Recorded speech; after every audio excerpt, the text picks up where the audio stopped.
Hey everyone, welcome to PunkCast. My name is William Maxwell. I'm a student of Web3 and the owner of Punk9005.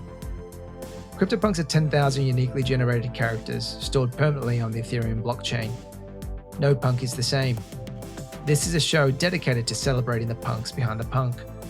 My hope for this podcast is that we capture the essence of the punk culture, elevate the brand and the individual behind the punk. One last thing. Projects discussed on the show is not financial advice. Crypto and NFTs are a volatile and risky asset class. Please always do your own research. Other than that, let's go. Hey everyone, welcome back to another episode of PunkCast. Today we're back with a special guest, Punk9005. He's got two addies with classic shades and the iconic clown green hair. In real life, he's known as a rapper, music video director and record producer working with some of the biggest names in hip-hop, like Kanye West and Pharrell Williams, and he's a member of Teriyaki Boyz and m-flo, a Japanese hip-hop group that is one of the most iconic and influential hip-hop groups in Asia. He also founded a fashion label with his wife Yoon called Ambush, which many people would know. Please welcome the one and only Verbal Ambush to the show. Verbal, welcome. Thank you for having me. Thank you for the intro. I don't do much music video directing, but I have in the past, and thanks for noting. No problem at all. Well, I'd love to sort of unpack some of this stuff with you as well, but of course, your name came up with a couple of the punks that I've interviewed in the past, like Sean Bonner and Derek, who's also based in Japan there with you as well. So shout out to Derek for helping connecting us as well. So thank you for joining the show. Yeah, thank you, and shout out to Sean and Derek, the Japanese punks. But maybe we could just start off with a simple question. Of all the nicknames that you could have chosen, how did you come up with Verbal Ambush? So I was doing music since high school with my friend and partner who I still do music to this day. And we were, very serious about our band. And we even got a record deal in high school. But our parents were super strict. We didn't pursue that dream then. Went on to college. And then we reformed again after we graduated.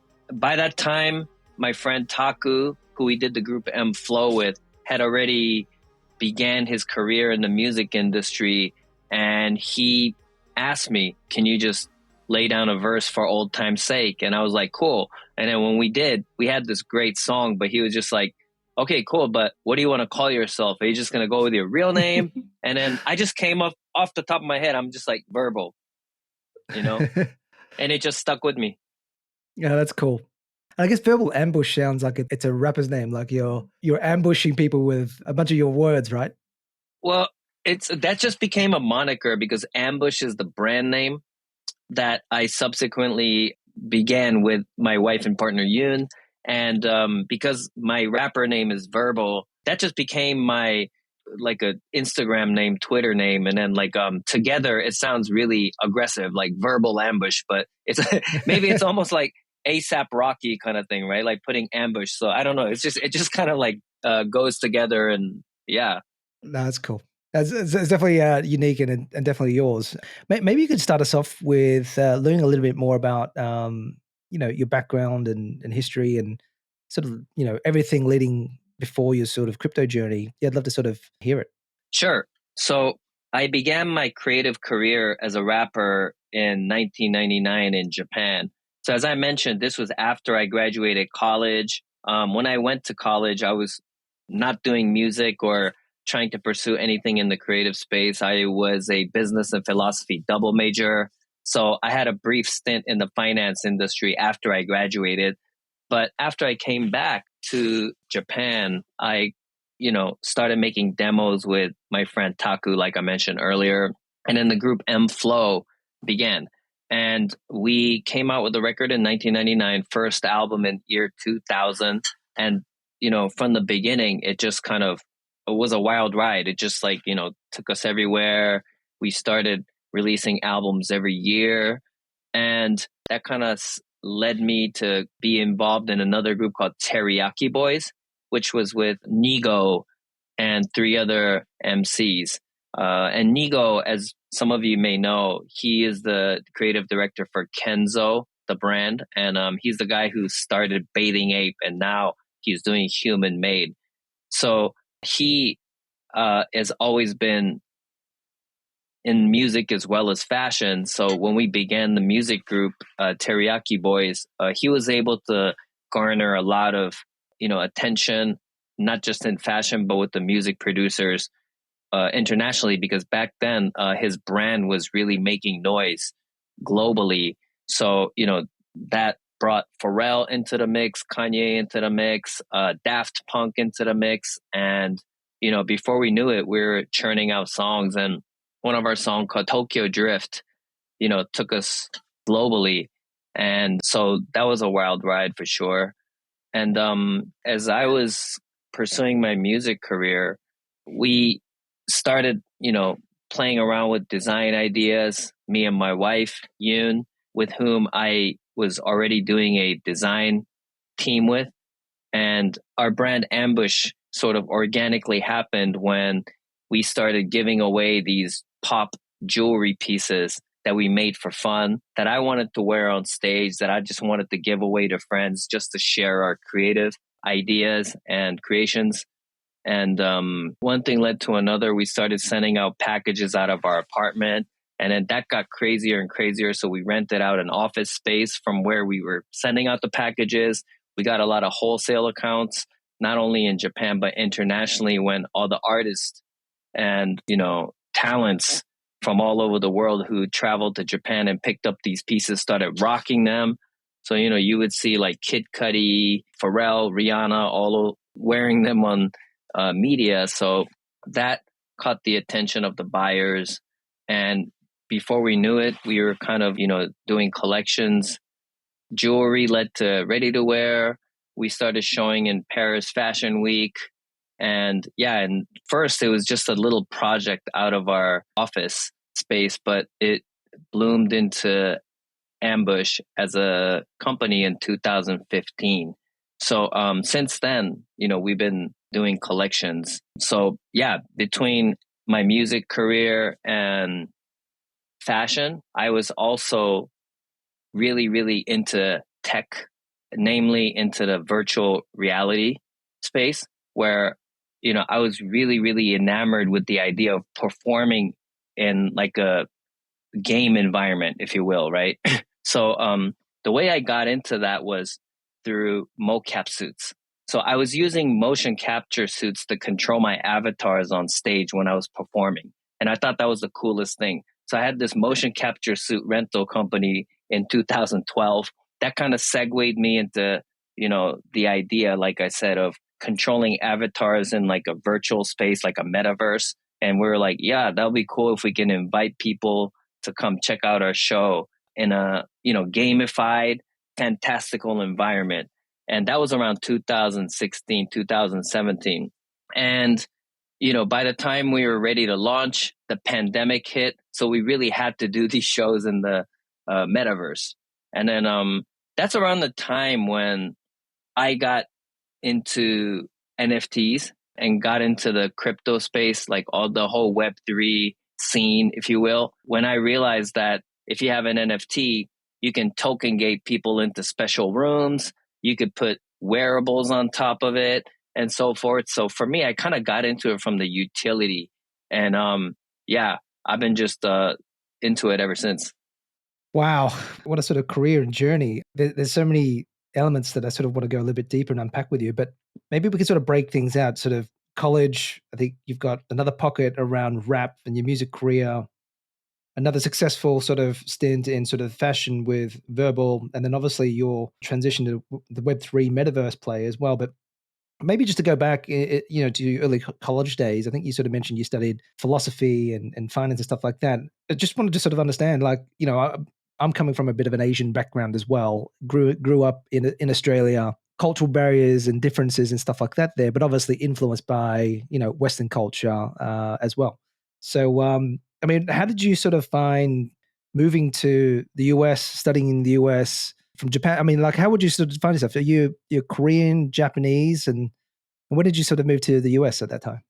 So I am a third generation Korean in Japan. My grandfather moved to Japan after the war. And then, my father is a second generation Korean. And, he was pretty much Japanese. It's like the hardware is Korean, but our software is Japanese. You know what I'm saying? So, but by my generation, they sent me to international school. So I started meeting people of different nationality and different cultures. So I was sort of like speaking English and Korean and Japanese at the same time when I was younger.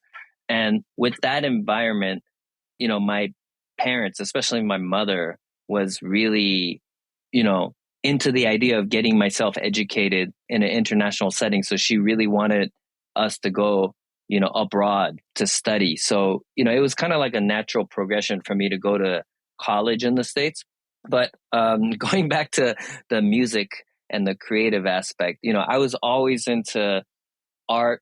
I was always into music from high school, like I said. And I even had like a record deal in high school. I would send demo tapes to different shows, different radio programs. And, before I knew it, I was on some audition show with Taku, and, we won our way into this record deal with now defunct label called For Life. And yeah, it was it was super exciting, but obviously, to your point, Asian parents, super strict, rapping in the 90s as a Korean Japanese guy. It was like they weren't having it. So they were just like, you don't even think about it. So for me, I understood the context wasn't really there back then anyway. And in retrospect, I'm so glad that I didn't pursue it back then because, I wasn't ready mentally. What year was this, Ambush? Like, how far were you talking about? This was in 1992 when I got the record deal. And then I graduated high school in 93. Wow. So who would have been the biggest influences for you back then? Because I'm trying to think back to 92. It was... I was listening to Gangstar, NWA, because my first record that I ever got, or the cassette that I ever got, was Run DMC. Right. So, I mean, I'm super old school, right? I mean, it's a 50th year anniversary of hip hop this year. And I'm sort of like pretty much at the very beginning. So, I was like heavily into the 90s, like East Coast, West Coast hip hop feud scene back in the days. And, I was all into that. A bit of Pac and Biggie. Yeah. That was a really cool time. The music that they had back then, I'm just sort of being back into a time machine. But, my sisters used to always play a lot of R&B and hip hop. I think 92 would have been like Keith Sweat, TLC days as well. Oh, all day. I mean, I still have those single cassettes with the cardboard around it. I still keep them. And yeah, man, I got like Mint Condition, Shy, like all the R&B greats, Jodeci. Jodeci is cool. Yeah, all that. Yeah. So that was your sort of foray into it, but I sort of feel like that was the almost like the golden era for hip hop at that time. So in Asia, it would have been relatively new, right? Like, what was it like in Japan and Korea at that time for this type of music? So it's interesting that you asked what it was like in Korea, because I didn't live in Korea, but there was a lot brewing then, which I found out in college. But first in Japan, I don't know if any of you guys listening to this podcast have been to Tokyo, but now, it's just like a mecca of everything, like fashion and like culture and music. And, you'd go there and find tons of records, and you would find all this, like, obviously anime game IPs, you name it. But even, just a funny story real quick. When I was in college in Boston, I went to Boston College, and I'd have friends who are, local rappers. And one of my friends was like, yo, I just released a vinyl, like a single, and I just made 5,000 copies. I'm like, great, where can I buy one? He's like, you can't. I was like, why not? It's like, because this Japanese record store called Manhattan Records bought all of them, and they're all in Japan. So it's like, it just goes to show that people in Japan appreciate, music of all cultures, especially hip hop, and like people would just devour, these even underground kind of music. So anyway, Japan was like is now like this huge, scene. It's almost like an archive of all cultures. But back when I was in high school, there was just like one rack of hip hop CDs. Like, so I mean, it's like A to Z was like almost if I spread my arms, like it just like, that's everything that you can ever get. So for me, like, I'm just like trying to check out every single record, the CD covers, seeing, checking out everyone's fashion. And it was almost like a gamble. It's like, so that's how I stumbled into Gangstar, because I thought they looked kind of cool, kind of badass. So I was like, okay, let me get this CD. And I just fell in love.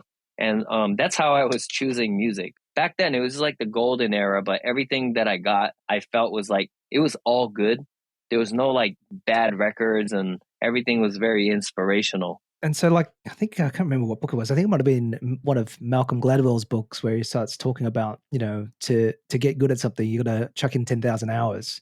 Like, were you rapping a lot and freestyling a lot before you dropped your first record and you got your first deal, like in high school? Like, how did you sort of get into that?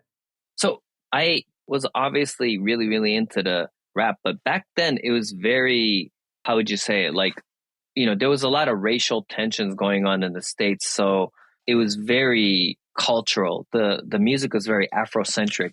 And for me, listening to it from outside in, or like rather from Japan, trying to understand the American culture, I was like, if it was me being a Korean living in Japan, I would think this way, or, this is how I would like to project my lifestyle in that way, you know?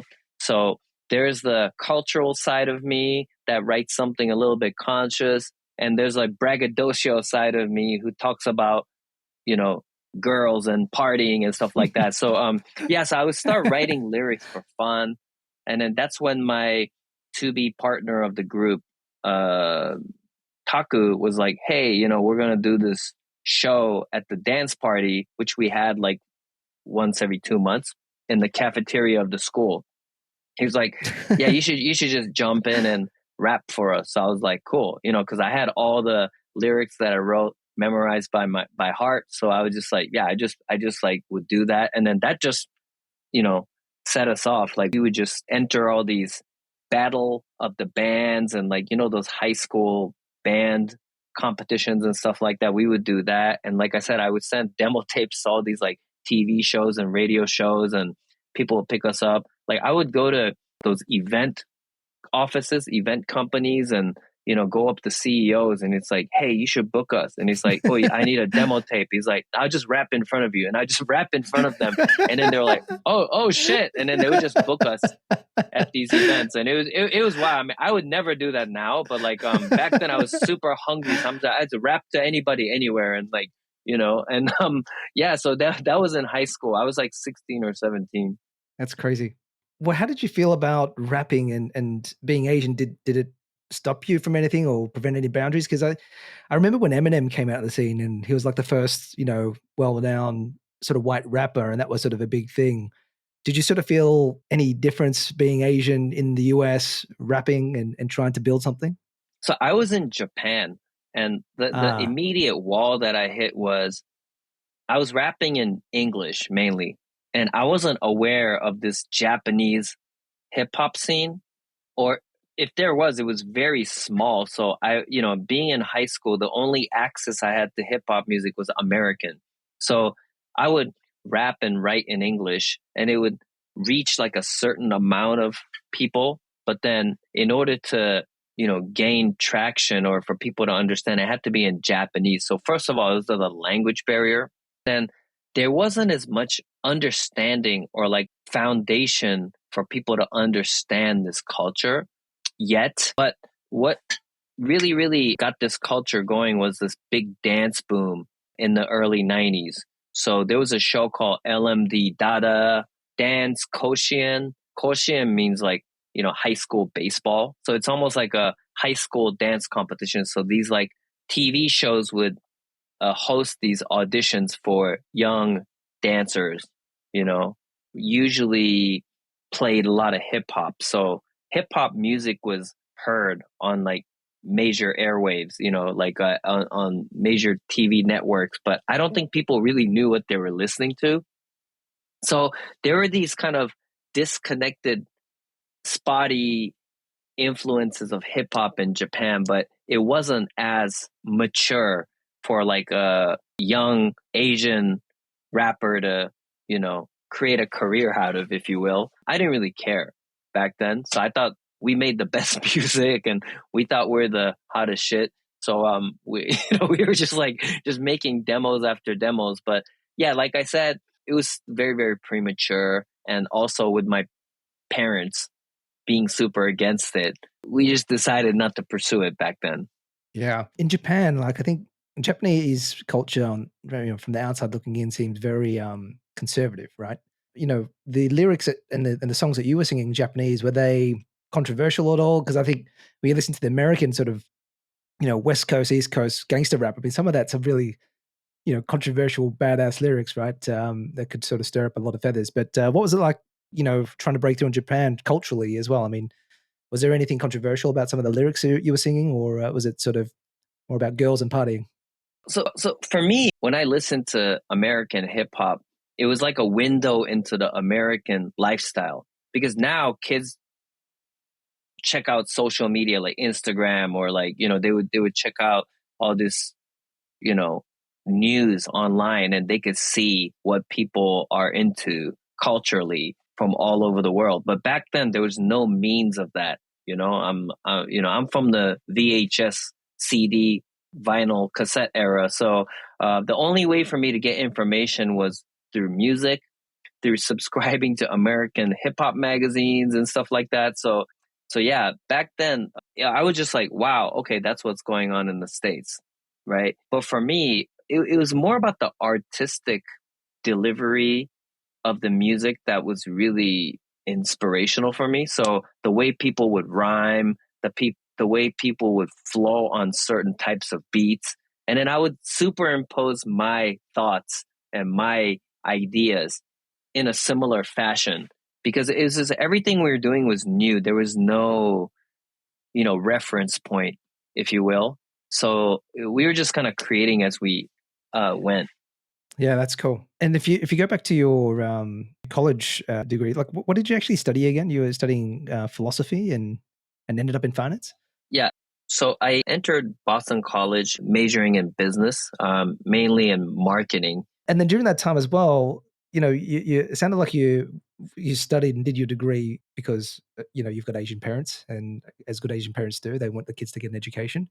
Was there much conflict between you and your parents at that time for you to pursue, I guess, a music career? Was it a hard decision for you? I mean, on the one hand, you've got a creative side which is sort of unknown, and you've got another well-worn route, going to university, getting a career and a job, 9 to 5, making your parents happy. How did you sort of rationalize that? And at what point did you sort of say, I'm good enough, I'm going to back myself all in? Well, so when I graduated, I was briefly working in a finance sector, and I did not like it, or I just didn't fit in, or let's put it this, I fit in well, but then I wasn't really into the whole work, force. Was this in Japan? No, this was in Boston. Like, so I worked at Smith Barney for a hot minute. Yeah, I was. It wasn't really my thing. Even though eventually, I would appreciate that space and what it's about. But like, I think for me, I don't go home and dream about it. If you will. So I was punching the clock at 4:30. I'm like, okay, when's it gonna be 5? Kind of thing, right? So yeah. Ah, cool. So when you got your first job, so you finished college, got your first job. At that point, rap wasn't on the agenda for you. Yeah, it was definitely not on my bucket list of to-dos in life. That first song that I recorded took off, So I was like, cool. And first it was for fun, but eventually I got asked over and over to make more music. And before I knew it, like the songs that we were recording and releasing and performing were resonating and gaining traction, and it was charting. So that kind of got me busy on that end. That's cool. And what year was this? Like, how long ago was this? This was 97, 98, 99. Like 97, like I was working. And then 98 was around the time when I was starting to like record and, kind of dabbling with the music. And then by 99, like it was like we got this record deal with the major. So it was like a very, very fast paced process. That's cool. And at what point did your parents flip the switch and go, yep, we're happy to support you now?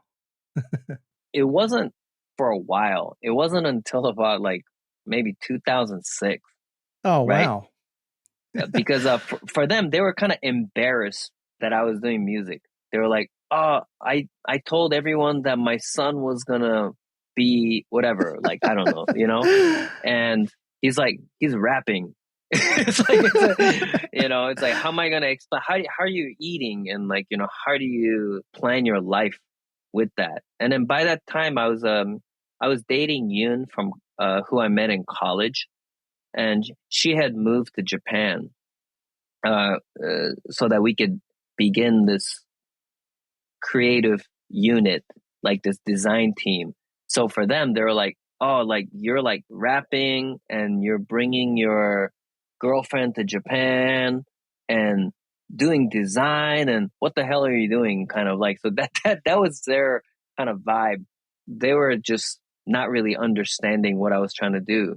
But in 2006, or around that time, I guess the turning point was when I was on this TV show. It was like a national show called Kohaku Utagassen, which is like this year-end TV show where the red team and the white team compete against each other, and it's basically like this family show that's been going on for like decades, right?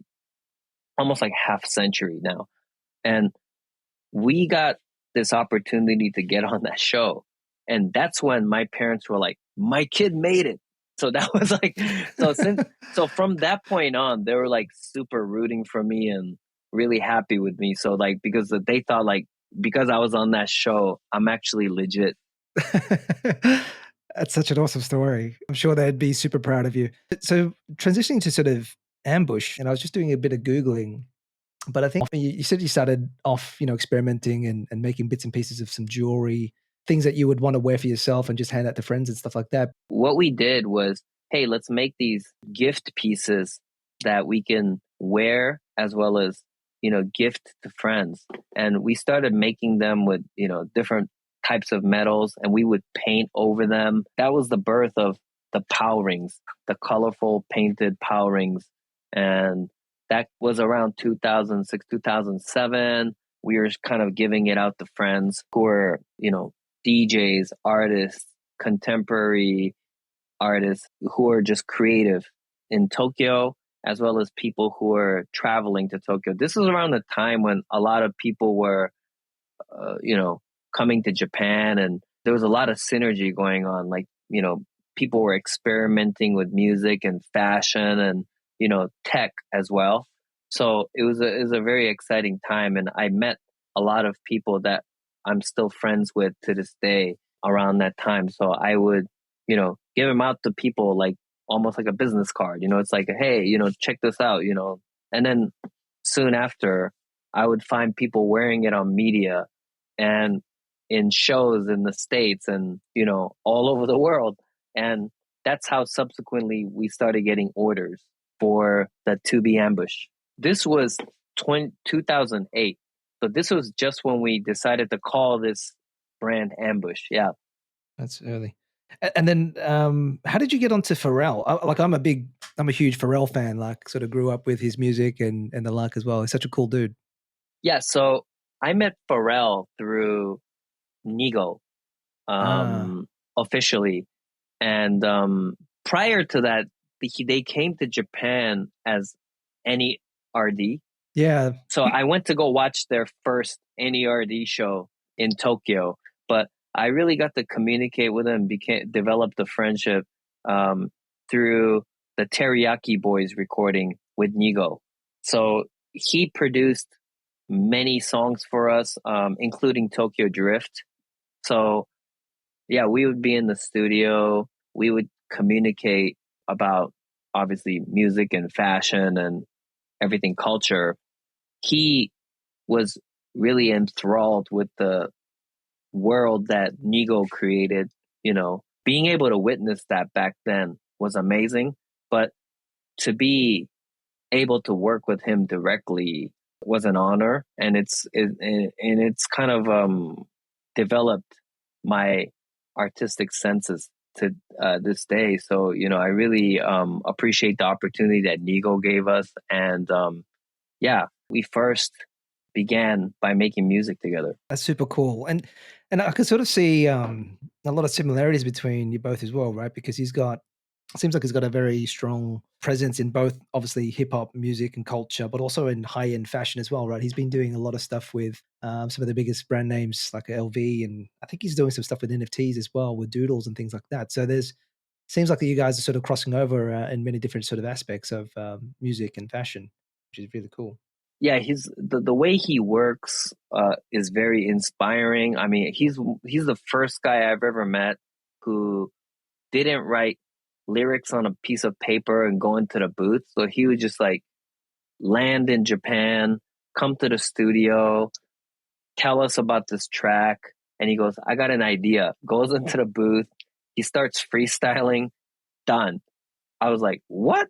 It's like he's like, how did you memorize the lyrics on the way here? He's like, no, I just came up with it. I was like, oh my God. It's like so, and he was like, yeah, Jay-Z does that. And like, I mean, he was telling me all these stories and I was like, yo, it's like, that was just like mind blowing. And then it was because it's almost like practice makes perfect.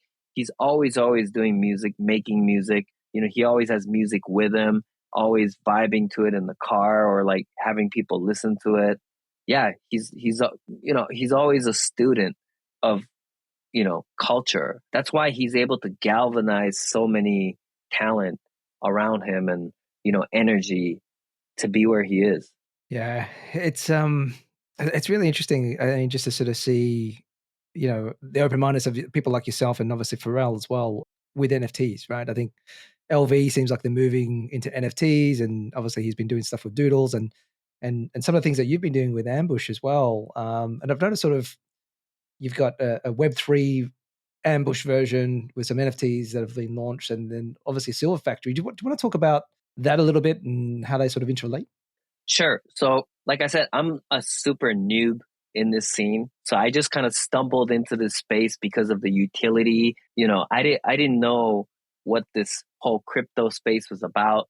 I always had friends around me who were into it, but I didn't see how that applied until I got into it through the virtual space, right? So my first intention was to use NFTs as a way to, ticket people into the live shows. But the entertainment space wasn't really ready for that yet, I guess, in my environment.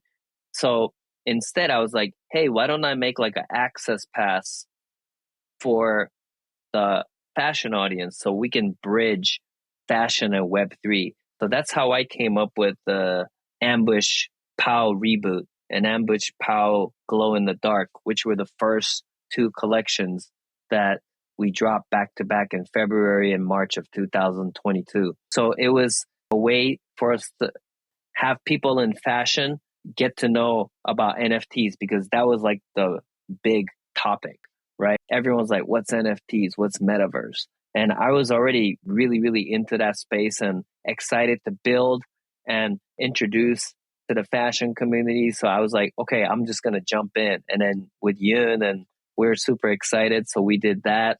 And the first set of NFTs sold out immediately. So we're super excited about that. And in order for you to get the next NFT, which was the POW Glow in the Dark, you had to have the first NFT, which was a reboot. And you had to go into a metaverse called Silver Factory, which we built with a team called Active Theory in LA. Shout out to Active Theory. And that was a token gated room where you had to have the POW reboot to get yourself to the place to mint the POW Glow in the Dark. So building that out was super fun. It was like a gamified way of, getting the next drop. So it's almost like lining up in front of a store to get your new sneakers or like the new drop, the new exclusive item. So people were doing that. All these avatars like bunched up in front of this window and ready to mint, and like it was like super super crazy. So there was a lot of energy there, and yeah, we were able to introduce our world to the people who are more Web3 tech savvy, and obviously showcase to the fashion world what possibilities there are with the Web3 technology. No, that's super cool. And what's, I mean, given we're sort of in the bear market at the moment, I mean, and obviously you're still in the space, big on culture, big on music. I mean, what do you make of the Web3 NFT sort of space at the moment? Like, It's kind of good for us.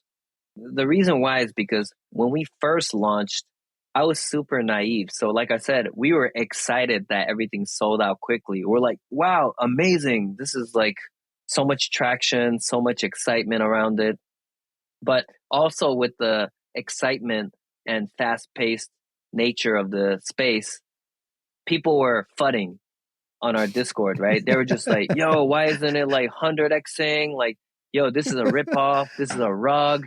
Or like, and all these like Web3 terminologies were like, I was like, what's fudding? I was like, what's that? It's like, I was like, I was kind of coming more from a fashion context. It's like, hey, we're providing people this new service. Like with this NFT, you can get yourself into this room and have exclusive items. It's like with any luxury product, right? Like you have to be like a regular customer or like a special customer to be able to purchase. Let's say like if you wanted to get like a specific watch, like if you're like into AP or like Patek, then you have to be like a certain customer to get like a certain drop. So we thought that having this NFT, you can have access to redeem or purchase. But they were just like, we don't want that. It's like, why isn't this NFT in and of itself like blowing up?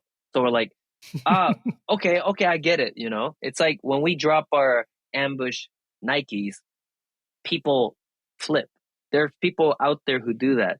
But our intention of creating these products is not for people to flip necessarily.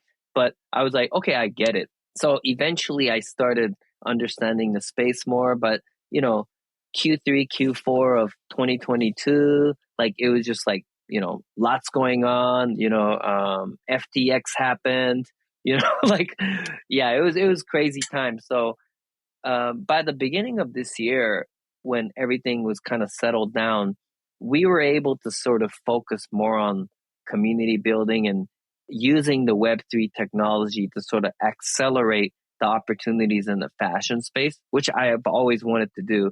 And I felt like people who are around, my community in fashion who was interested in Web3, but they weren't into all this broness. I don't know how to say it, but like they were just like, like I don't really like all this like crypto bro, and like, but I'm like, that's not what it's about, So I mean it's symbiotic. Like there has to be this financial return aspect that's exciting alongside of utility. So they go hand in hand. So I'm not, discrediting or being oblivious to either.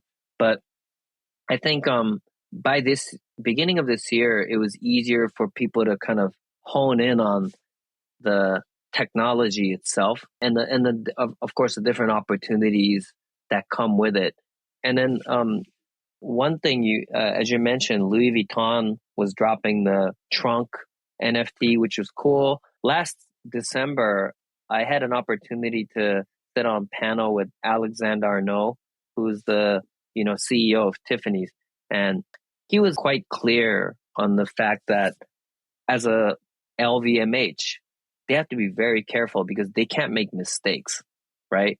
I mean, not that they don't want to experiment, but they're more cautious. So when he did the Tiffany's necklace or the chain with the punks, that was amazing because there was a certain audience. You had to be a punk you have to have a punk to get yourself to get that necklace. I mean, that just made sense. It was like targeted piece, and it was beautiful. So I think Did you get one? no, I totally missed the opportunity. Yeah, so I'm really sour about that. But if the slot opens again, I'm definitely getting it.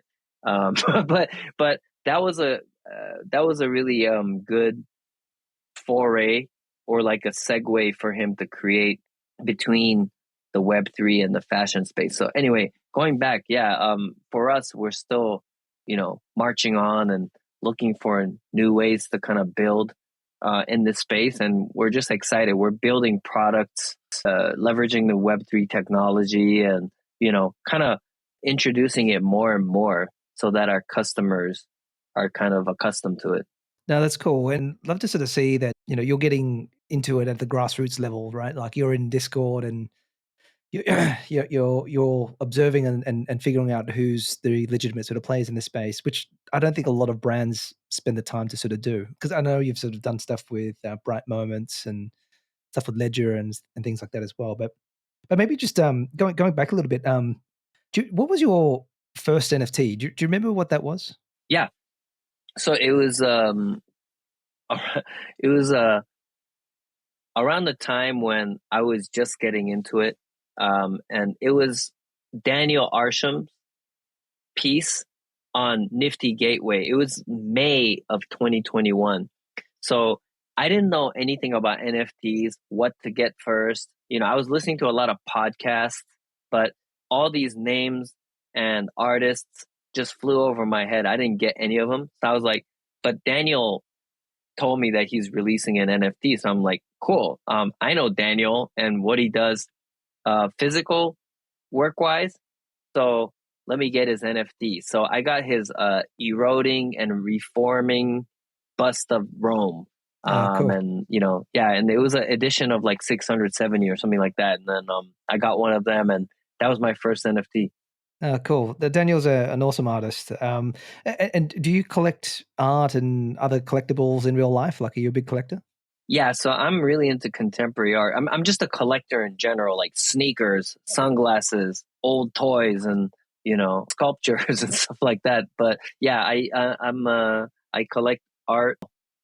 Oh, no. What kind of art do you sort of like collecting the most? Do you have a specific style, or you sort of go for everything? Yeah, so I usually get into it from the story, unless I just fall in love with the visuals or the aesthetics of a certain art. So um, I started getting into collecting when I first met Jose Parla, who used to be a graffiti artist and now into contemporary art. So shout out to Jose.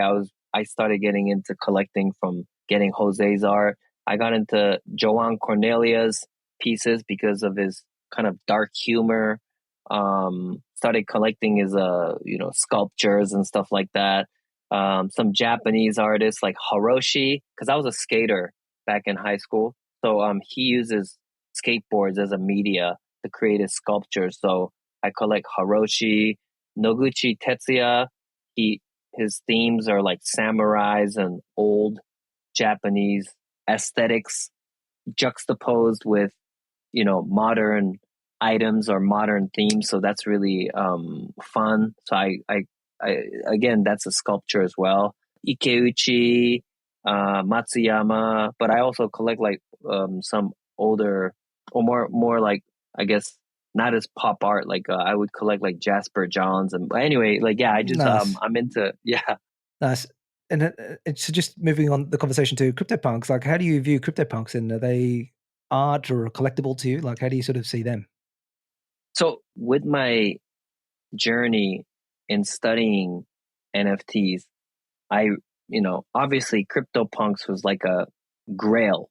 It was just like the NFT that everyone spoke about, and it was an NFT that started almost experimentally, which grew to where it was. And I love the trajectory of CryptoPunks as well as the community around it.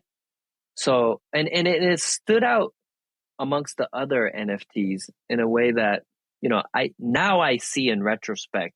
But back then I couldn't really pinpoint why I liked CryptoPunks more than others, but I think CryptoPunks, because it came out so early, the holders were mature, right? They weren't like flipping every day, or like they weren't trying to, you know, it wasn't as fast paced, and the environment of the chats, if you will, were a little bit more mature, if you will, and people were just sharing cultural information, of course, with trend.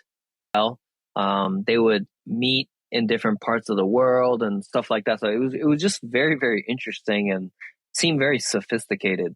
So that's why I was really into the space. And yeah, when I had the opportunity to get one, it was definitely, I felt like, this is, this is the moment. So maybe we can talk about that. Like, how did you, what made you buy your first CryptoPunk, and how were you thinking about traits with, 9005? So I was looking for a blonde toupee, because that's how I usually wear my hair, and with sunglasses. But usually the blonde traits were like women, and some of the short blonde wasn't really what I was looking for. So I was like, maybe, I was like, I don't want to jump into something that I'm not really feeling, So I was just kind of waiting for the right one, or just waiting for it, because you kind of like fall into it, right? Because I think around that time there's just like lots going on, and so many projects to follow. I was trying to buy in and study, mainly like utility based NFTs, so that I could kind of, equip myself or familiarize myself with the tech. But yeah, it was like July of 2022 when I got this one. But I think I was just like listening to Prodigy or something. And I was like, yo, that looks like Keith Flint, and it's got sunglasses. I'm like, oh shit, this is it. And I was just like, yeah, I just got it. And yeah, and I love it. It does look like Keith Flint, now that you mention it. That's super cool. And if money wasn't an issue for you, I'm sure it's probably not, but do you have like a dream punk that comes to mind? Yeah, I definitely want one with a 3D glasses. Any of them. I think the 3D glasses trait is definitely something that I'm always checking out. I check out what's available from time to time, but yeah, that's I would definitely be interested in one. 3Ds are really highly coveted. What does Yoon think about your punk and NFTs in general? What's her sort of take on it? It's like a 8-bit kind of like look, but for her that resonated. So she was like really excited that I got this punk. She was like really, jealous. She was like, I want one too. And, she was definitely searching for one when I got mine. And, yeah, for her, I think the utility aspect is really interesting. So as I mentioned earlier, we're trying to develop products, using the Web3 technology. We're really looking into the ERC 6551 and, creating products where you can start collecting tokens that you can redeem other products with and stuff like that. So she's really into that side of things. But in terms of the art, yeah, there's a few that she's interested in, but yeah, she's definitely into the utility. I think that's your job now. You got to get Yoon a punk, and you got to get Pharrell into a punk, so they can join yourself and Jay-Z in the punk universe. That would be amazing. I mean, I wouldn't be surprised if Pharrell had one already, but he's just not really talking about it. Who knows? That'd be super cool. I mean, if Bernard had a few punks in the bag. There was rumors circulating at the time when punks were going up for sale that LVMH might have been one of the buyers alongside Yuga that was sort of going for it, but wasn't meant to be. It sort of felt like at the time when people started talking about it, like a luxury brand owning CryptoPunks might have been a better fit. But Yuga's been doing a pretty good job so far. Cool. And if you had to look across our existing punk community, do you have like any favorite punks that sort of come to mind for you? I'm actually in a couple different chats, and I don't want to specify one per se, but I definitely like the Tokyo punk scene, because everyone, I don't want to say everyone, but I would say 90% of the people in there are not Japanese, but they have been to Japan and lived there, or they just love Japan. And the energy in there is really cool. I'm also in like the Paris Punks chat and other chat as well. I'm more like a, observer. But yeah, the Tokyo Punks chat is super dope. So shout out to the Tokyo Punks, especially Sean. He's definitely spearheading the convo all the time. He taught me a lot about the space as well. Yeah, I really like that community. Yeah, Sean's super knowledgeable. He's almost like our internal punk historian, right? So which is kind of cool. And I think Tony Herrera, I think in his early military days, did a bit of a stint in Japan as well. So I think he frequents Japan from time to time, which is cool. And the punk claimer. And if you had to describe punk culture in a few words, like how would you describe that for you? I think it's a universe in and of itself. It has its own timeline. Mindful of all the trends going on. I think, like I said, it's mature. So the excitement is for sophisticated matters. That's what I feel like. And when I say sophisticated, I don't mean to sound patronizing to like other communities or anything like that, but I feel like the kind of stuff that excites the punk communities isn't what excites other communities, where, oh, there's like a opportunity to flip here or flip there, or like, I mean, it's that's not really the conversation or starter. It's more like, hey, this musician's coming to Tokyo and I'm going to host this event, so do you guys want to come? And it's like, a creative synergy happening there because of that, or someone helping each other out for certain business matters. And I mean, so those are some of the things that stick out in the punk community, and I kind of like it. It's almost like a forum of like-minded people, and yeah, I feel comfortable there. And yeah. No, for sure. I think as sort of speaking to you and punks on previously on PunkCast as well, like mostly everybody's building stuff. Yeah. So and I sort of keep saying this because everyone's building. Nobody's got a lot of time to shit post on Twitter all day, right? Yeah, no, that's the best way to put it. I think people are building. It's like, it's very constructive. Yeah, for sure. Cool. And do you have a view on V1 punks at all? All I know is that when they started, they messed up on the code, so they have to redo it. And by the time they release V2s, like, the V1s, yeah, I wasn't there when it all happened, so I'm only just like, reading back on it, and as if it's like history, although it's only like 3-4 years ago or something. But yeah, I'm not like a professor on that, but it's a very interesting history for sure. No, that's cool.